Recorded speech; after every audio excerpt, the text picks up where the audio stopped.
What's good, guys? It's JD here. Hello, welcome back to another episode of the 90% Road to Glory out here on a Tuesday with the completion of the NBA 75 in its entirety. Today was the final pack drop for the final two decades, the 60s and the 70s. And of course, the 60s was the main talking point going into today. Dark Matter, Terry Dischinger. We invested quite a few, 100,000 MT. We had 3 Wilts to sell. And then for the 70s, we had a Nate Thurmond, we had not a Rick Barry, we had a Billy Cunningham, and we had a Dave Cowens. I bought one this morning. We have sold all of those guys. We didn't make a loss, which is good, but we didn't really make as much as we should have done. But, it is what it is.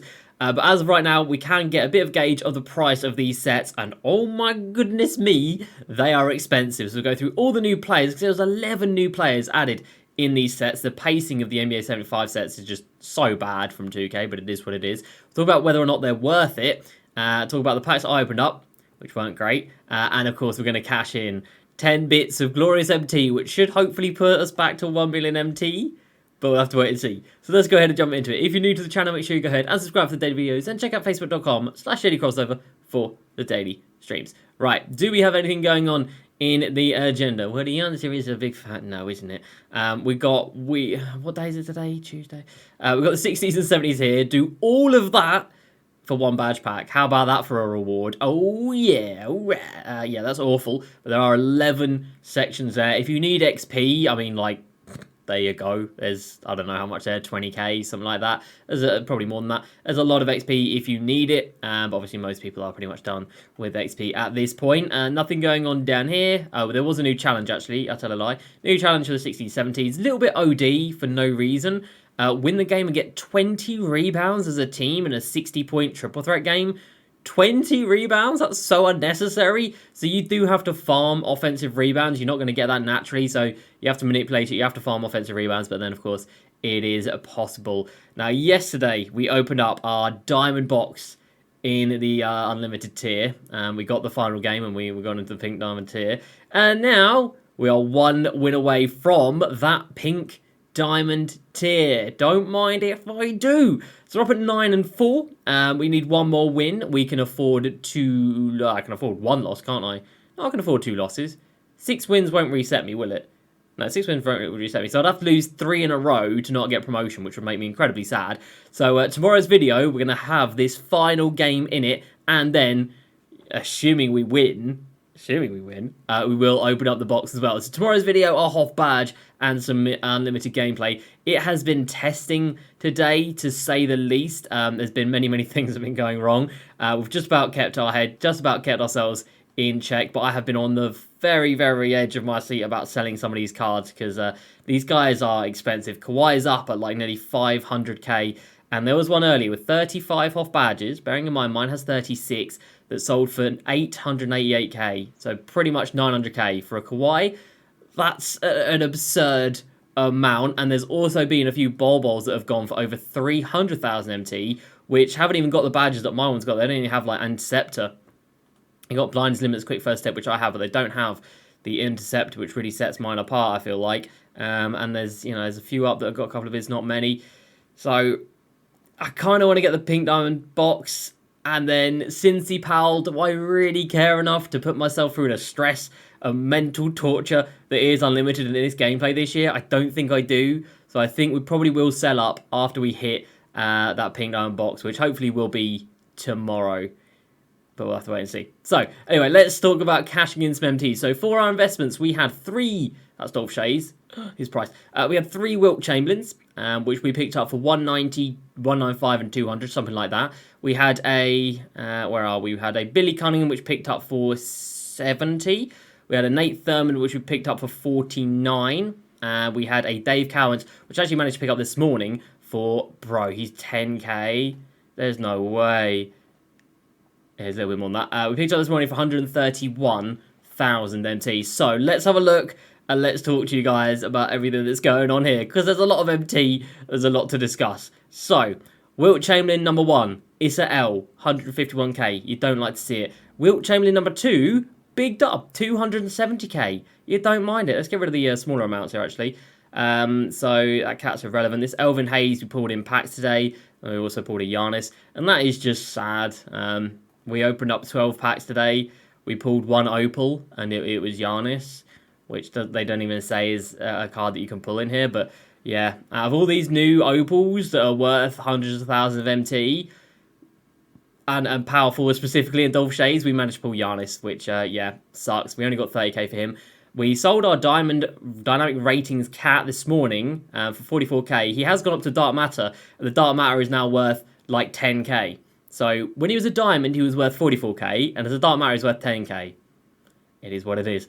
Billy Cunningham bought for 70, sold for 85, mini dub. Nate Thurman bought for 49, I think, or 59, either one, sold for 88k, big dub. Dave Cowens bought for 131, sold for 175. It's a big dub. Wilt Chamberlain, number 2, 161. Not the biggest dub in the world. Oh, we are going to hit over 1 million MT here, aren't we? And then Wilt Chamberlain, number 3, 270. Not bad at all. So that puts us at 1.1 million MT. I feel like that's pretty much exactly where we were before we started. And today I opened up 120k's worth of packs. So, you know, I feel like it could have been worse. A lot of people have lost a lot of MT today. But given the circumstances of today, I don't actually feel like that is that bad.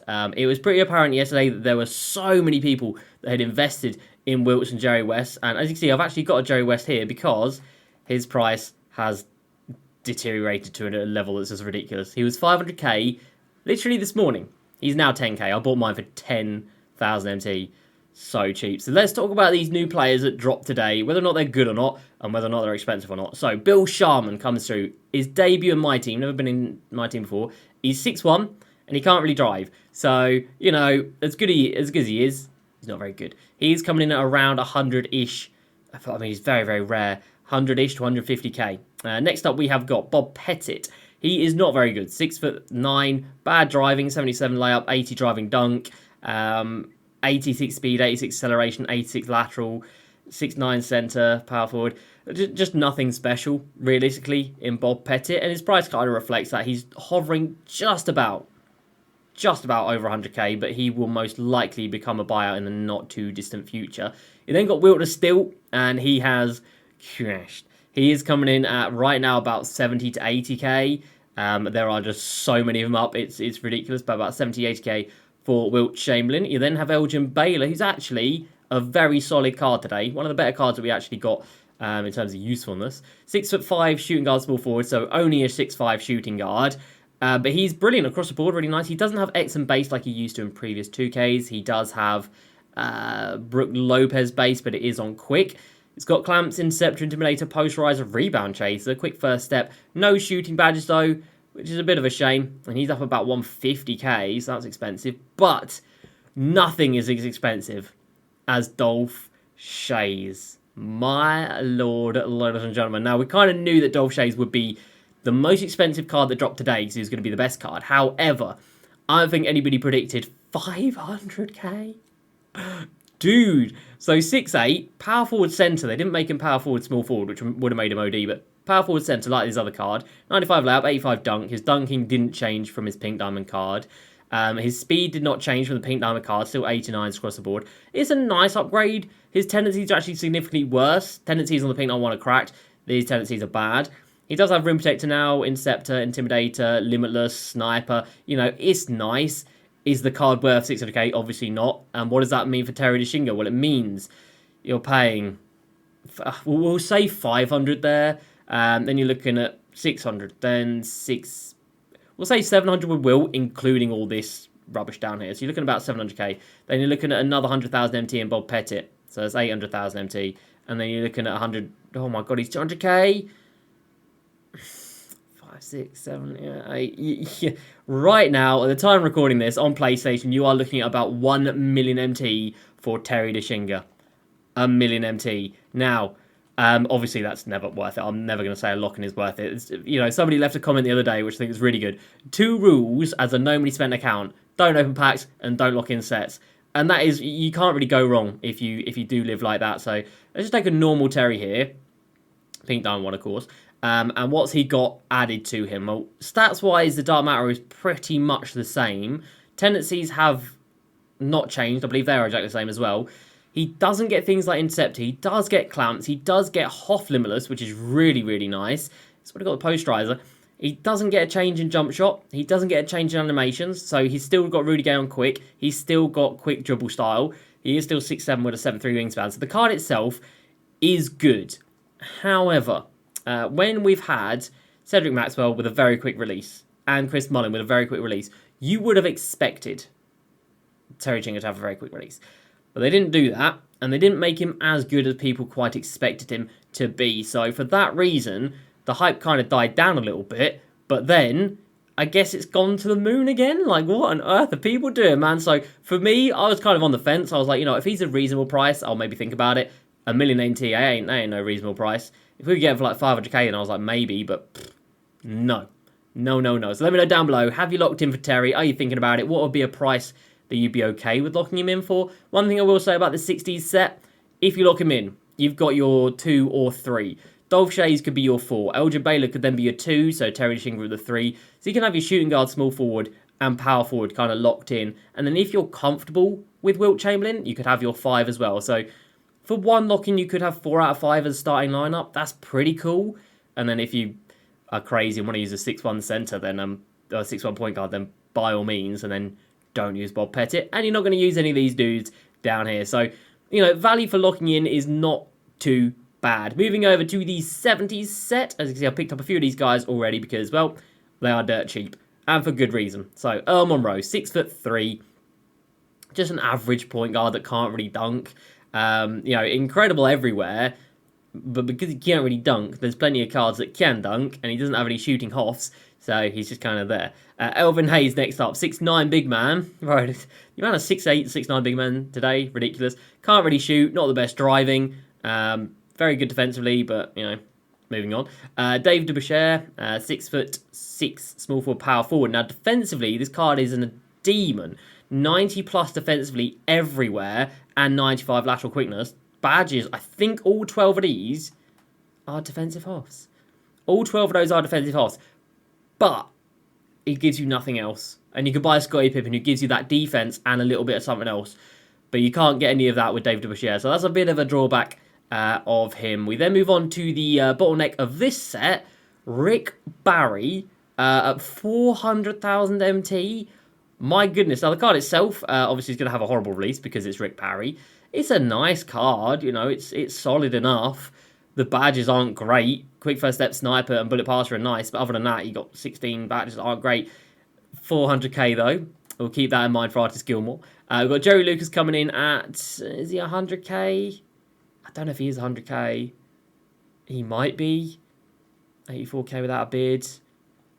70k without a bid. I don't know. Maybe he is, maybe he isn't. But another 6'8", power forward, small forward. So a lot of undersized bigs today. And he's okay. He's not great. You know, average speed, average defense, average driving. Badges, hot rebound chase is nice. Blinders, limitless is good. You know what you're getting with Joe Lee. You're getting somebody with a, what's his 3-ball? 94 3-ball, but I think that's too good. Pistol Pete, big disappointment of the day. A lot of people thought this could be the expensive card in this set, but no, because he's got a normal jump shot. A normal? You're giving people very quick and you throw out a normal? Don't know about that one, Chief, but anyway, moving on. 97 3-ball, which is very nice. Low driving, and again, a normal jump shot. At this point in the game, you might as well use this Gary Payton that came out ages ago. You know, he's okay, but a normal jump shot really does hinder Pistol Pete. And then Walt Frazier coming through, and he is not much by the looks of it. Again, bad release on Walt Frazier. We do not like this release, and again, not the best driving in the world. Other than that, very, very solid. Badges-wise, defensively, very nice. Quick first step, bullet passer. Again, no shooting hoffs, though, which you don't really like to see. So this card, Artist Gilmore, he is coming in at around 455. Oh my god. We'll say 500k with him and all this guff down here. We'll say about 500k with that. That's what I feel like. 600k, 700k. We'll say like 750 maybe for Artist Gilmore. So 750k for Artist Gilmore. And the difference in this set and the other set, how many cards of these are you actually going to use, or do you actually want to use, or actually close to being meta? Now then, Walt Frazier, bad release. Pistol Pete, a normal release. Jerry Lucas, just trashed. Rick Barry, trash release. And then the Pink Diamonds. You know, this is not a good collective of players here to lock in. and 750,000 NT is still a lot. Artist Gilmore is a beast. Let's say that. Artist Gilmore is very, very good. It's got base 1 or set shot 1, whatever it is. Same release as Grant Hill. It's on quick. That is nice. Stats-wise, he's incredible. He's 7'2" with a 7'5" wingspan. It's a very, very good centre. If he was on the auction house, though, he'd probably be at the same level as Patrick Ewing. You know, let's be real. He'd be around this. Is he much better than Patrick Ewing? You could argue he's better. I don't really care to argue if he's better or not. But, you know, the centres at the moment, none of them are, like, by far and away the best. For me, D-Rob plays the best, but there's nobody that's, like, by far and away the best. And spending 750,000 MT to unlock that card to then never get that MT back again is shambles. And then the same thing over here. 1 million MT to get Terry Dischinger when you could buy a Kawhi, you could buy a Scottie Pippen, buy a Rudy Gay for the 3. I don't know. I feel like the prices today are a reflection of how bad the odds were. Absolutely shambolic odds. It says 6% at an Opal, but I mean, it's just clearly not, is it? Because of the prices here. And yeah, our investing did pay off, thankfully. We are at 1.1 million MT, which makes me happy. We do have a big team that we can sell if needed. We're at 3,554 cards collected. I will buy the rest of these pink diamonds just because they should be cheap.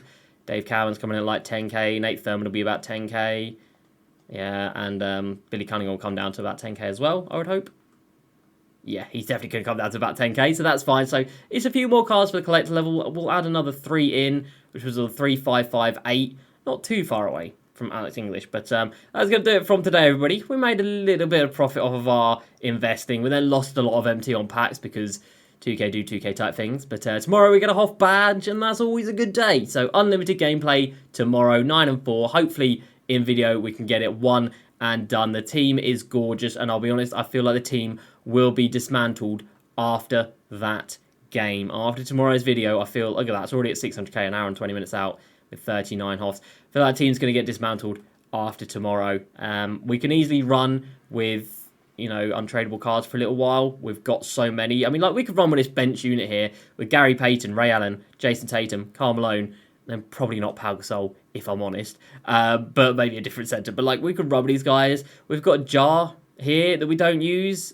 We've got Iggy that we aren't using anymore. You know, I don't mind Iggy. Sidney Moncrief. People actually said that Sidney Moncrief is quite good, so maybe we give him a go. Anybody else here that I'd actually think is okay to still use? Yeah, probably not after that. Probably not after that.